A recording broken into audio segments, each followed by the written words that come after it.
அன்பு நெஞ்சங்களே, இறைவன் நமக்கு தந்த புதிய நாளிலே இறைவனுக்கு நன்றி கூறி இறை வார்த்தையால் நம் வாழ்வை பயனுள்ளதாக மாற்றுவோம். இறைவன் நம் அனைவரை நிறைவாக ஆசீர்வதித்து பாதுகாத்து வழிநடத்துவாராக. இன்றைய நற்செய்தி வாசக சிந்தனை. கனானிய பெண்ணின் மகள் குணம் பெறுகிறார்.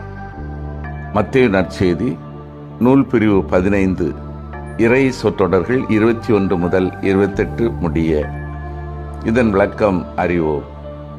இயேசுவின் கலிலேயா பணி சில வேளைகளில் சிரியாவின் எல்லைகளில் இருந்த தீர் சீதோன் என்ற கடற்கரை நகரங்கள் வரை பரவியிருந்தது.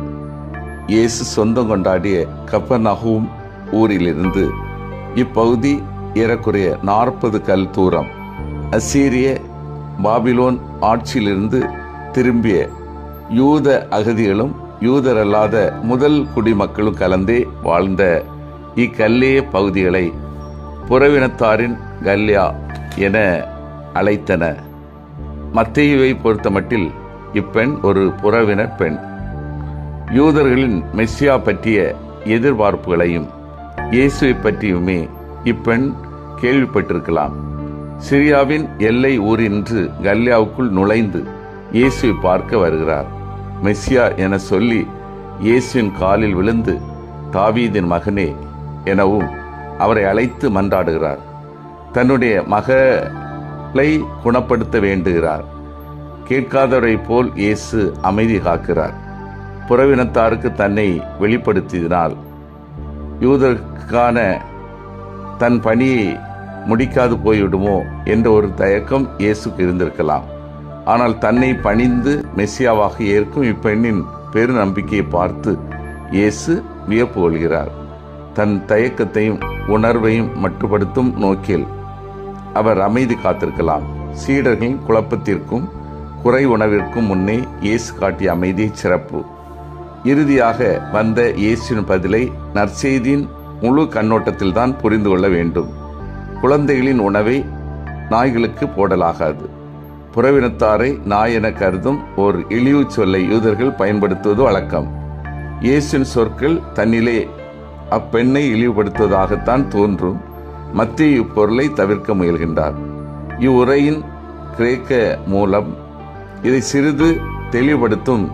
மத்தேயு கையாண்ட கிரேக்க சொல் செல்லமாக வீட்டில் வளர்க்கும் சிறு நாய்க்குட்டிகளையே குறிக்கும். வெளியே தெரியும் தெருநாய்களை அல்ல. இப்படி மத்தேயு நோக்கில் இயேசு அன்போடு அப்பெண்ணை பார்த்து என் பிள்ளைகளைத்தானே நான் முதலில் பேண வேண்டும் என்று சொல்வது போல் அமைந்திருக்கும்.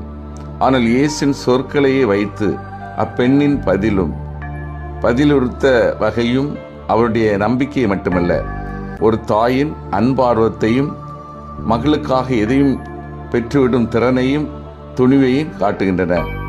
பிள்ளைகள் தின்னும் உணவு துண்டுகள் சிதறி விழுந்து நாய்க்குட்டிகளுக்கு கிடைக்குமே. பிறர்க்குரிய இந்நம்பிக்கையின் உரை கேட்டு இயேசு வியப்படைகிறார். யூதர்களுக்கு மீட்பு செய்தி முதலில் கொடுக்க தான் வந்தாலும் தன் மீது புறவினத்தார் காட்டிய நம்பிக்கையை என்றுமே பாராட்ட தவறவில்லை இயேசு.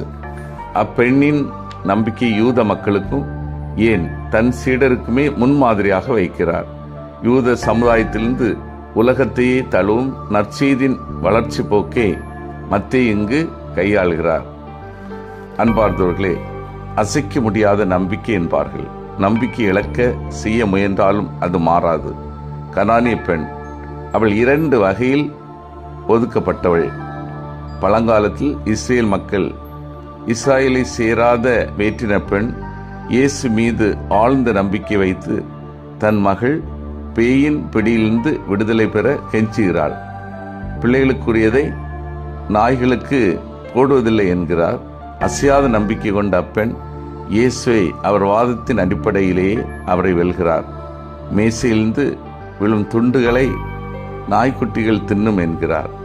அவர் ஆழ்ந்த நம்பிக்கைக்கு பலன் கிடைத்தது. நம்பிக்கையில் அசையாது நிற்க முயல்வோம். சிந்தித்து தியானித்து செயல்படுவோம். இயேசுவின் மேல் நான் அசைக்க முடியாத நம்பிக்கை வைத்திருக்கின்றேனா? நல்லதை பெற தொடர் முயற்சி என்னிடம் உள்ளதா? இறைவனிடமிருந்து பாராட்டுதல் பெறுகின்ற அளவிற்கு என்னுடைய செயல்கள் எடுத்துக்காட்டாக உள்ளதா? மன்றாடுவோமாக. வல்லமை மிக்க இறைவா, நாங்கள் அனைவரும் இயேசுவின் மேல் அசைக்க முடியாத நம்பிக்கையில் வளரவும், நல்லதை பெற தொடர் முயற்சி எங்களிடம் இருக்கவும், உம்மிடமிருந்து எங்களுக்கு பாராட்டுதல் கிடைக்கின்ற அளவு எங்களது செயல்கள் சிறப்பாக அமையவும் வரம் தாரும். ஆமீன்.